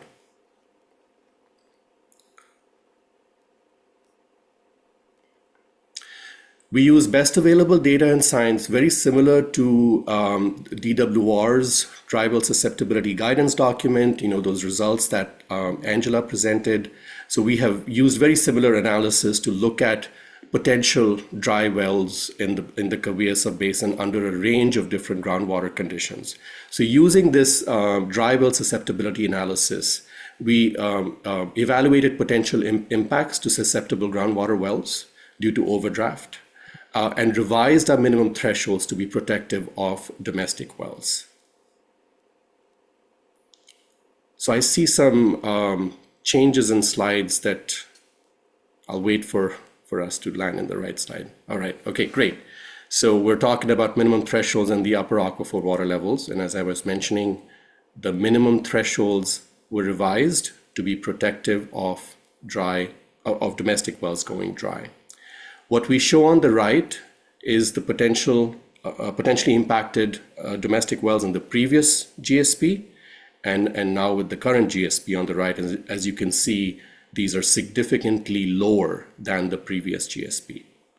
An important point to note is that the same analysis was conducted for the entire subbasin. So we did not break it up by GSA. We were looking at the Kaweah Subbasin as a whole.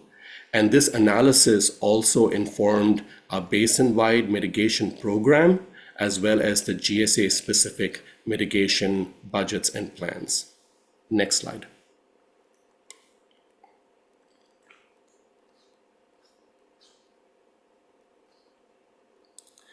This map shows the regional groundwater levels representing our minimum thresholds with our existing monitoring network. Those dots are our monitoring network. As you can see, the minimum thresholds are consistent across the subbasin, across GSAs. Groundwater conditions are different on the east, where conditions are much more shallow. There's a limited amount of saturated thickness in the aquifer, and in the west, where of course we have the upper and the lower aquifer and at much deeper groundwater levels. So as you can see, we have smoothly tied together these differing groundwater conditions in different parts of the basin to develop consistent basin-wide minimum thresholds. Another important point to note is that our declaration of undesirable results, the slide that we have seen previously, would occur much before these basin-wide minimum thresholds are reached. So the 17 RMS wells or 30 domestic wells going dry would occur much before we were to realize these basin-wide minimum thresholds. So these are really for us to monitor against and prevent in the future. Next slide.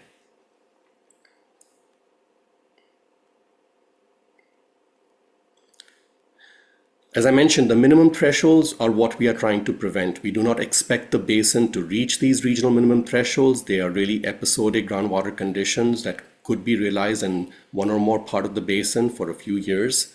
What we are managing the basin towards are our measurable objectives. This map shows groundwater levels for our measurable objectives. These groundwater levels for the measurable objectives are much higher than our minimum threshold and are even more protective of beneficial use and users than the minimum thresholds for the upper aquifer, while also providing operational flexibility so that the groundwater conditions could be managed between the measurable objectives and the minimum thresholds.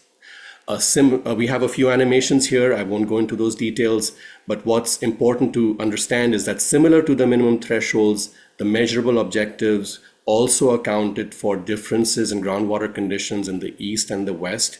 And what we have here is a smooth map that accounts for the differences in groundwater conditions in the east and the west. Next slide.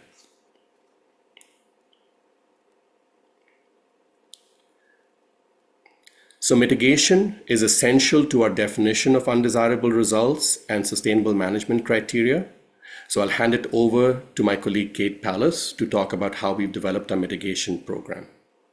Yeah, thank you, Abby. Kate Pallas, Senior Water Resources Scientist at Interra. And we're very happy to share that the Kaweah Subbasin GSAs have adopted the Kaweah Subbasin Mitigation Program and those 3 GSA-specific mitigation plans.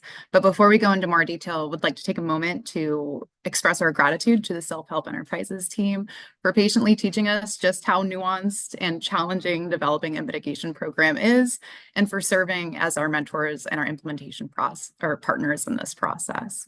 So to reiterate, we're talking about a program that is being implemented today, and it's funded by the GSAs.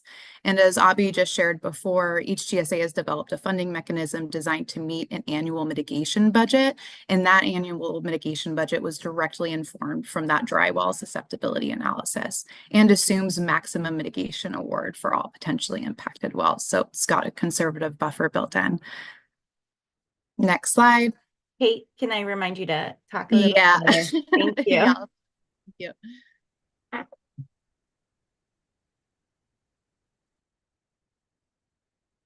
Thanks. The Kaweah Subbasin Mitigation Program provides solutions that meet emergency through long-term needs for households that have lost access to drinking water because of overdraft conditions.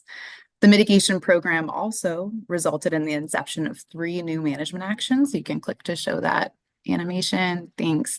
That includes the Small Community Proactive and Protective Action Plan. That's a mouthful. The Well Registration Program, and the Domestic Well Permit Application Review Protocol.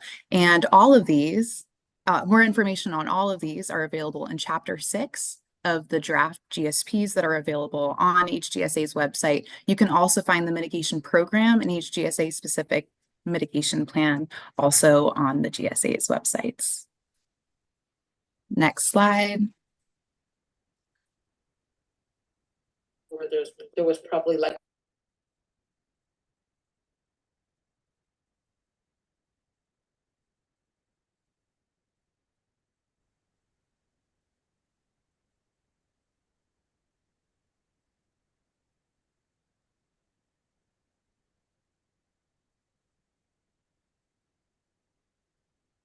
Thanks. And now we'll hear from Derek, who's one of our subsidence experts to talk about subsidence and then also that relationship between lower aquifer groundwater levels. Thank you, Kate. The draft revised GSPs develop new subsidence limits that are both protective of all infrastructure and consistent across the basin. As Abhishek mentioned, land subsidence and lower aquifer groundwater level management criteria are related, and it's shown in this graphic. I'm going to start by talking about the steps we took to address land subsidence first, and then I will connect it to how the land subsidence drives the lower aquifer groundwater levels. Next slide. So one back, thank you. So to be protective, the GSAs identified all potentially impacted infrastructure. And this chart lists some of them, but importantly, the GSAs spoke with all the agencies that either own or operate these infrastructures to understand those agencies' concerns and to make sure that the limits on subsidence set by the GSAs are in line with what the various agencies want. Two infrastructures proved to be the most limiting for subsidence: the Frank-Kern Canal and flood control mitigation. In coordination with the Frank Water Authority, the GSAs agreed that no new subsidence is acceptable along the Frank-Kern Canal. The GSAs additionally agreed, in coordination with their neighboring subbasins, that no more than 7 feet of subsidence is acceptable in the western edge of the subbasin. This is to avoid any flood control issues and to make sure that all the subbasins in the area are coordinated in their flood control efforts. Next slide, please. The GSA's threshold of no new subsidence along the Frank-Kern Canal is consistent with historical subsidence rates. This chart shows that there's been no historical subsidence observed in the Kaweah Subbasin along the Frank-Kern Canal. And this is consistent with our minimum threshold of zero subsidence. Not only is our minimum threshold of zero subsidence along the Frank-Kern Canal consistent with historical rates, it's also what the GSAs agreed to with the Frank Water Authority, and the GSAs are going to coordinate the subsidence monitoring with the Frank Water Authority to ensure that the Water Authority's expectations are being met along the canal. Next slide, please.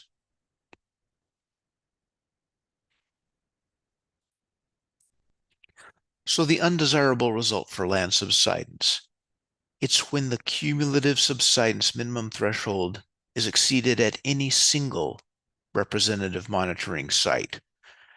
This is more strict than the groundwater level undesirable results because land subsidence is irreversible. Groundwater levels can be raised again, but land subsidence cannot. And so the GSAs are taking a hard line. They're taking a very strict interpretation of what's undesirable, and any exceedance of minimum thresholds will be undesirable. Next slide, please. So based on the GSA's analysis of impact to infrastructure, the GSAs developed this map, which shows the maximum amount of future subsidence. These are basically the minimum thresholds. And the east, the right-hand side of this in yellow, is where the GSAs have set zero subsidence as their minimum threshold. The darkest green section in the southwest corner is where, in coordination with the Tule Subbasin, the GSAs and the Tule Subbasin all agreed that 7 feet of subsidence is the maximum allowable in that lower left corner. So there's different subsidence allowable across the basin, And the average subsidence minimum threshold will be 3.1 feet. So that's between now, actually between 2020 and 2022 and 2040, there will be on average no more than 3.1 feet of subsidence in the subbasin.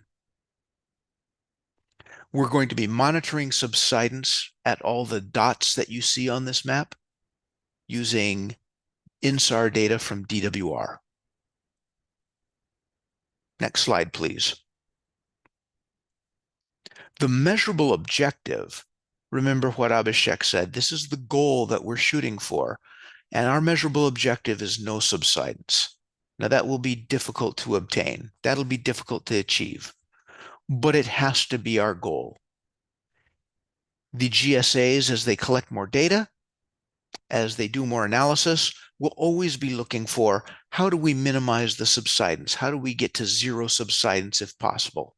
It might not be possible, but it is the goal and the commitment the GSAs have made. Next slide, please. So the final DWR deficiency pertains to the relationship between different SMCs, and particularly the relationship between subsidence and lower elevation and lower aquifer groundwater levels.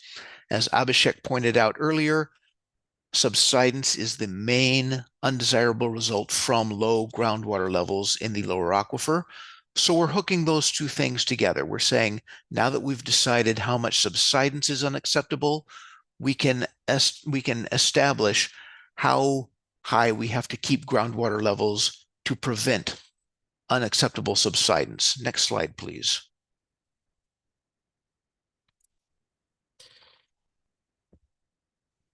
Great. The undesirable result for lower aquifer groundwater levels is actually a two-part undesirable result. And the undesirable result occurs if both of these things happen. If the water level in a well drops below its minimum threshold, and we're seeing the subsidence that's associated with that. If the groundwater level drops below its minimum threshold and we're not seeing the subsidence, it doesn't mean we're not concerned. The GSAs are still working on it, but it doesn't mean it's undesirable, because it's the subsidence that is the definition of what's undesirable from these low groundwater levels. Next slide, please.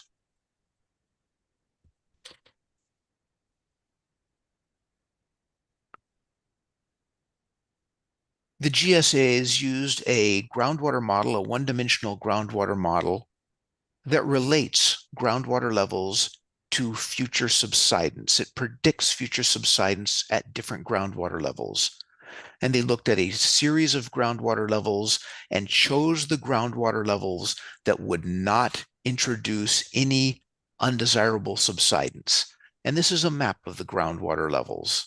And it's a reasonable map. These are all only in the lower aquifer. And so we've set the groundwater levels now to be protective of all critical infrastructure and to avoid any land subsidence. It turns out that we're also avoiding any new subsidence.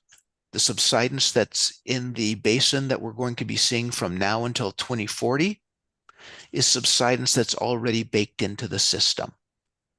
And all the GSAs are doing is managing and minimizing that subsidence. Next slide, please. Again, there's a measurable objective, and this is our goal. We've been talking about minimum thresholds, which is the floor.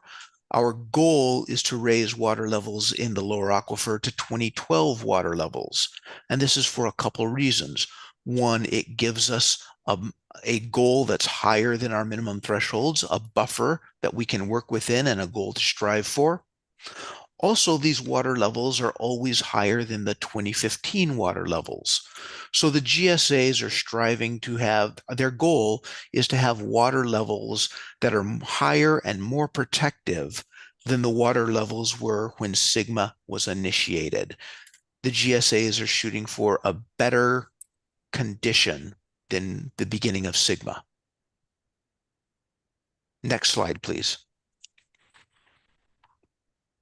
And that's how the GSAs are addressing all the DWR deficiencies. I'm going to turn it back to Aaron Fukuda, and he can talk about the state board's new deficiencies. Thank you. Next slide. So we broke down the DWR deficiencies and the state water resources deficiencies as reported in the draft staff report. And the elements here highlighted in green are what we've addressed in the June 13th revised GSPs that were submitted to the State Water Resources Control Board staff. We've already established technical teams to work on the groundwater quality and interconnected surface water elements and are working diligently, and we intend to collaboratively work with staff at the state board to address these concerns in the very near future. Next slide, please.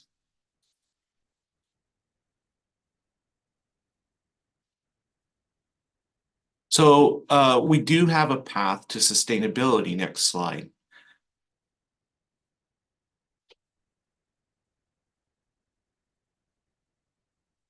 Our path has been set out with our landowners, our growers, and our interested parties. We've come a long way, but we still have a long ways to go. There's a lot of hard work that our GSAs and landowners have already done in establishing our path, and our management actions and projects have been accelerated to keep our path and our momentum going into the future. Because our goal is to reach our pinnacle, which is groundwater sustainability in 2040. Next slide.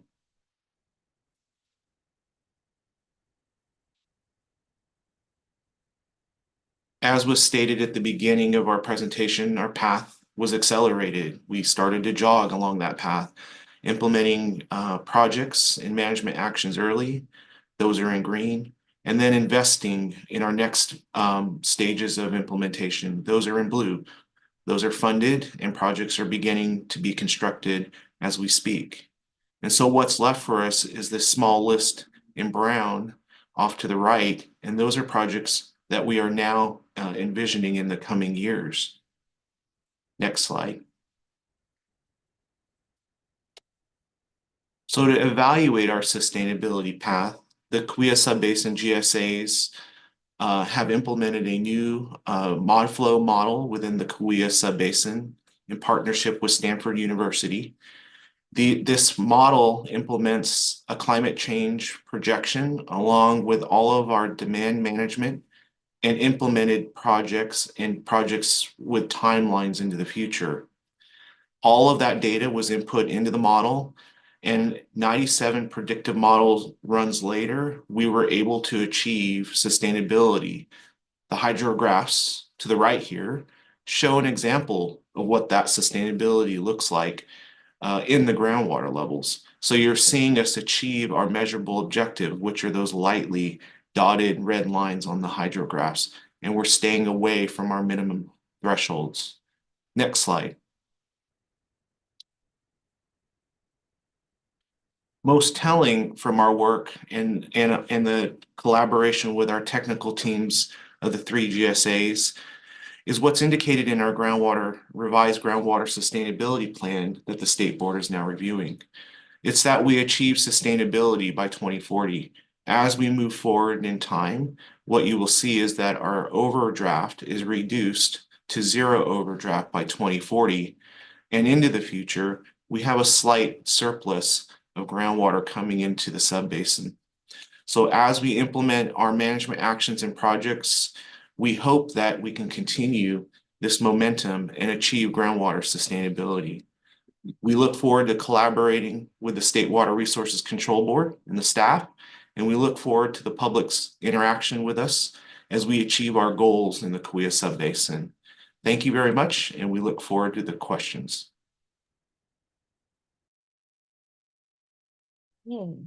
Thank you to the Kaweah GSAs for providing that presentation for us today.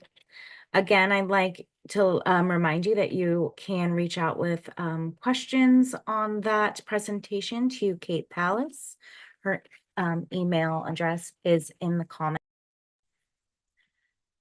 Okay. We will now be transitioning to the public comment portion of today's workshop. As a reminder, you can mute and unmute yourself by using the microphone button in the bottom left-hand corner of your screen. And for those of you on the phone, you will use the *6 to mute and unmute. Written comments can also be submitted in the chat. To deliver verbal comment, please raise your hand using the raise hand function, and I will call on you in the order your hand is raised. Please ensure you are ready to come off mute when it is time for you to provide your comment. For the sake of time and to allow adequate time for all the commenters, you will each have 3 minutes for your comment. If you would like to listen to the interpretation, please see the directions posted in the chat. I'd like to open up the floor to any commenters.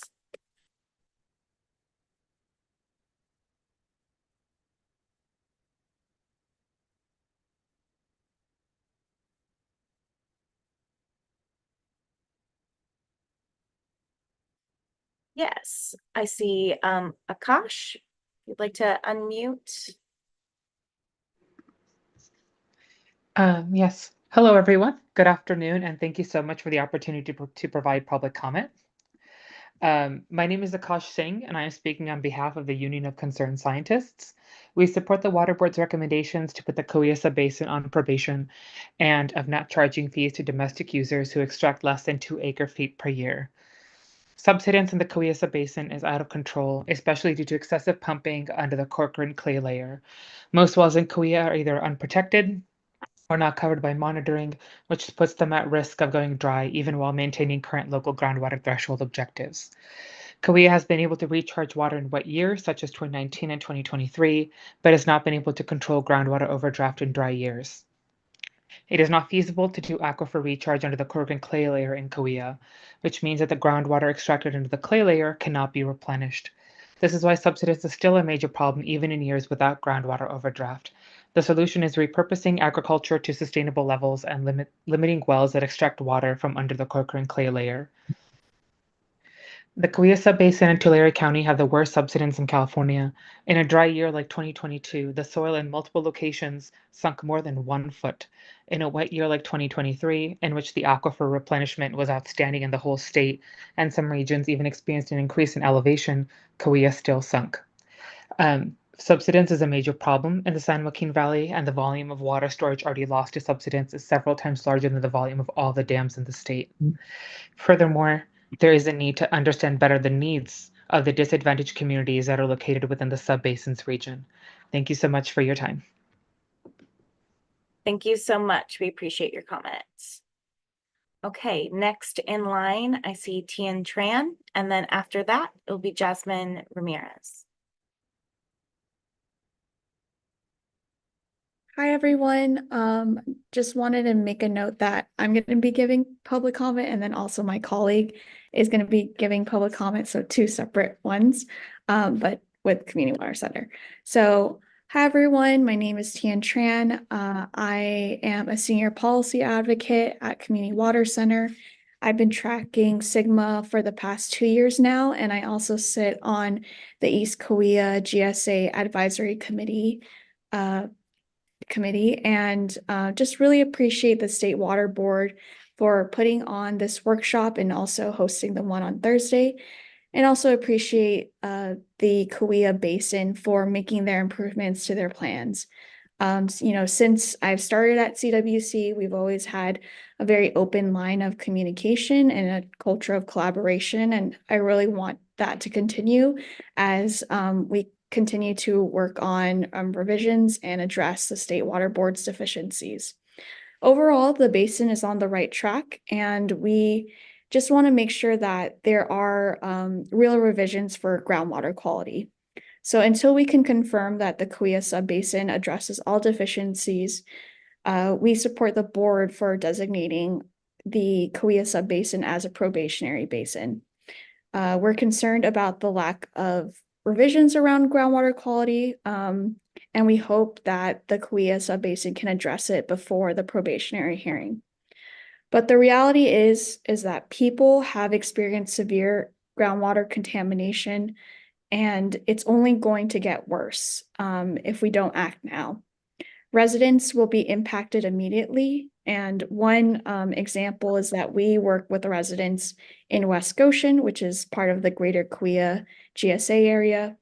There were several wells that went dry during the 2012-2016 drought, and even when the wells weren't dry, they were facing groundwater contamination such as 123 TCP, nitrates, and hexavalent chromium, and also uranium. So the water was unsafe for them to drink, cook, and also bathe. We want to make sure that people can trust the water that comes out of their tap and that they're not afraid of getting sick by using that water. This is why the Kaweah Subbasin should adopt the recommendations by the State Water Board, such as removing the 10-year average, making sure that all the constituents that have been identified are monitored, and that domestic wells are properly represented in the monitoring network. Appreciate in closing and interested in continuing to work together with State Water Board and the Kaweah Subbasin to make sure that groundwater quality is protected for all beneficial users. Thank you. And that's the end of my public comment, and I'll pass it to my colleague Delio, and that can start another timer. Thank you. Yeah. Thank you. Hi, everyone. My name is Delio Garcia Lopez. I'd also like to thank the State Water Board and the Kaweah Subbasin GSA. Thank you all for your time and working to improve the deficiencies in communities here. The mitigation plan for the Kaweah GSA is one of the best that the CWC has seen, and we appreciate the improvements in the mitigation plan, especially in terms of prioritizing the community and transparency and active communication with those that rely on the GSA's subbasin. And active communication is vital to a program that focuses on underserved communities. And with that being said, the Community Water Center asks that the Kaweah GSA approves upon their small community wells and proactive action plan within their mitigation plan by clarifying the schedule of public outreach events and partnering with CBOs such as the CWC ourselves and the Leadership Council to aid in making the outreach process more accessible to the community. The Small Community Well and Proactive Action Plan is noted in the GSP as a voluntary well registration program. And if it is up to the community members, and if the onus is being placed on the community members to seek out this program and assistance, it is important that the trust and transparency is built through active communication, and that means being transparent about when meetings are done, when there is a schedule, and when and where they are allowed to attend and learn more to improve their access to sustainable water. So clarifying the specific outreach as a specific phase in the program and publishing an actively updated public schedule of outreach and community workshops will be a step in the right direction for building the trust in the public that the agency has highlighted as integral to eventual sustainability and trust with the community. Additionally, the CWC works with the Agua Coalition, which are community partners who advocate for the human right to water. They specialize in providing outreach to community members and making these processes that can sometimes be convoluted or full of jargon that community members may not be familiar with, making it more accessible to the public.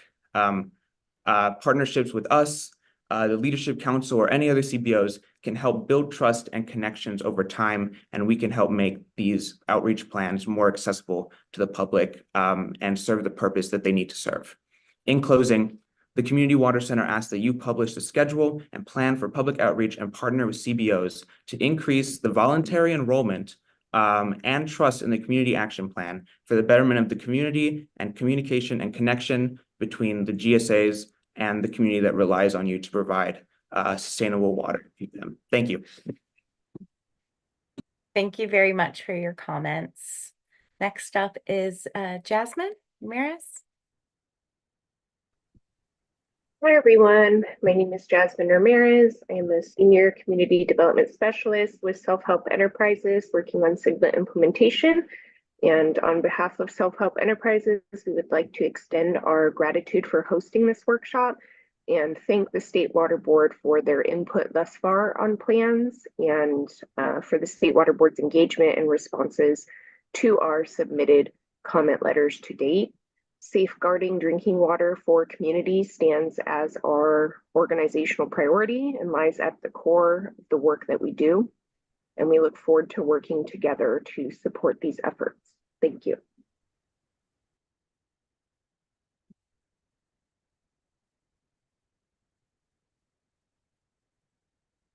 Hey, thank you, Jasmine. Do we have any other commenters?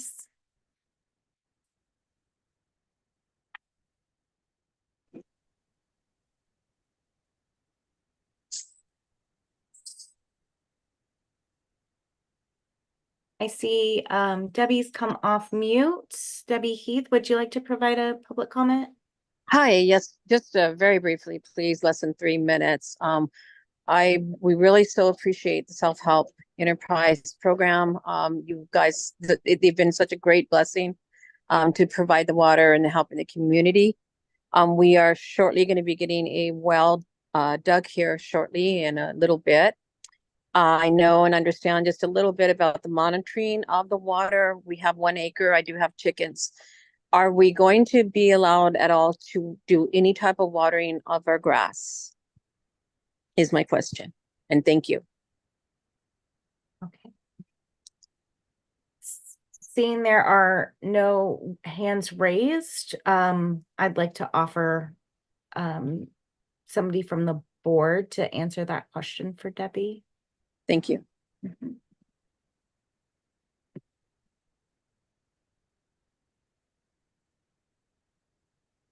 Natalie.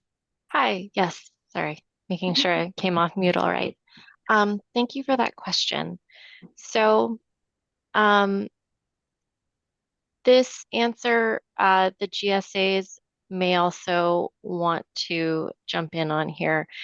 At this time, board staff are recommending to the board, again, at this time before reviewing the updated plans, staff are recommending that the board place this basin on probation. Just referring back to the staff presentation, that means that board staff would be collecting groundwater extraction information from many people in the subbasin, but not all people. And those who are required to report unless they have a waiver would need to pay fees. There are no restrictions on water use during probation. If after a year things aren't resolved in a probationary basin, the board could consider whether to adopt an interim plan for the basin. That process would be very similar to a probationary hearing in which there's outreach, engagement, and a hearing before any adoption of a plan. That plan could potentially have groundwater extraction limitations. However, our goal right now is to work with the GSAs to review those new plans and revisit our recommendation to the board once we've reviewed those plans and continue working with the GSAs to get them back on track. Regarding those exemptions from reporting, in a scenario where a basin is put on probation, just a quick reminder that the exemption is for individuals who are pumping 2 acre-feet or less per year for domestic use only. So watering grass is most likely domestic use. For any other questions, please feel free to reach out. GSAs do have potential authorities, and so you may want to follow up with your local GSA to ask about their program as well. Thank you. Thank you. Thank you, Natalie. Thank you for that question.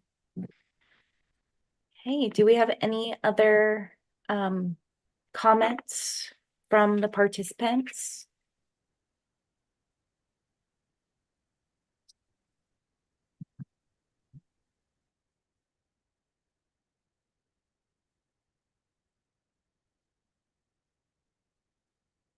Okay, I'm not seeing anything at the moment. I would like to offer the opportunity for any other questions. If, considering we do have some time, are there any other questions?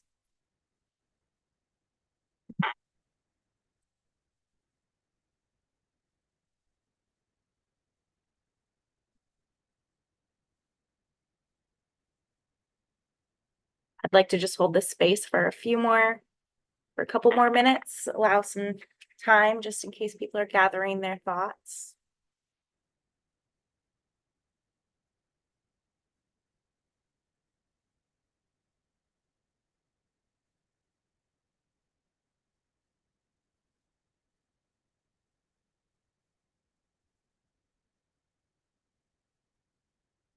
Okay, I am not seeing any comments or questions in the chat nor hands raised. So I think we'll move to closing.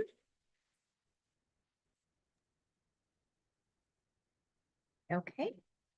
Let's see here. So I just would like to share the Kaweah schedule again. We are here at the public workshop. And we have another public workshop in Visalia on June 27th, and we welcome you all to join us there. Public comment period will run from May 6th to July 8th. And the final deficiencies and hearing will be in December and January. All right.